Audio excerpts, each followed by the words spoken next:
Здравейте, хора! Това е продължение на днешното видео. Ето, това е вътре на нашата каравана. Това е стаята на мама и тати. Нашата печка. Малката ни кухничка. А тук аз спа. Аз спа тук. На такова разхвърлено на легло. Да, знам, ще ме хейте в коментарите. Добре, със сигурност някой ще ме хейтят. О!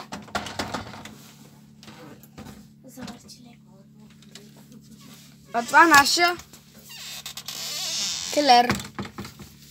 Ще държим всички изличен багаж, който да не ни трябва. И го държим там, да не ни пречи в караваната. Та, Марк, ако сигурно някой ще ме попита, добре, Лазар, как се каза караваната? Ето, казва се Хоби. Това име и го дадохме, защото марката е Хоби, нещо си и ние дадохме името Хоби.